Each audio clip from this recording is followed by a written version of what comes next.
Hey guys, welcome back to my another blog. তো guys, একা একা গেছিলাম দেখে ভিডিওটা শ্যুট করতে পারিনি।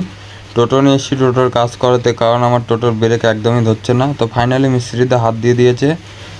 এটা আর কি ছোটো ভাই বাঁ সাইডের চাকাটা খুলছে। বাঁ সাইডের চাকাটা প্রথমে করবে, তারপরে ডান সাইডে ধরবে। ভাইটা দেখো খুলছে, খুলে টুলে তারপরে ব্রেক শ্যুটা বের করবে। ঠিক আছে, তো তোমাদের সাথে দেখাবো। দেখো, এটা ব্রেক শ্যুর এখানেই টিন দিয়ে ভালো করে ঝাল দিতে হবে, যাতে জিনিসটা সরে না যায়। সরে যাওয়ার জন্য ব্রেকটা কম ধরছিল। ঠিক আছে, তো এটা খোলা হয়ে গেছে। এটাই এখন মিস্ত্রিটা টিন কেটে ঝাল টাল দেবে।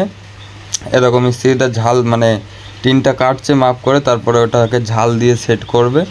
তো তোমরা ভিডিওটাকেও স্কিপ করবে না, লাস্ট অবধি দেখবে। তো ফাইনালি বাঁ সাইডের চাকাটা কমপ্লিট হয়ে গেছে। এখন বাঁ সাইডে হয়ে গেছে, আবার সামনে ডান সাইডে ধরবে। তো ডান সাইডে দেখো, ডান সাইডেও ভাইটা খুলে পুরো রেডি করে নিয়েছে। এখন ওই যে মোছামুছি করছে, ডান সাইডেরটাও খোলা হয়ে গেছে। ঠিক আছে।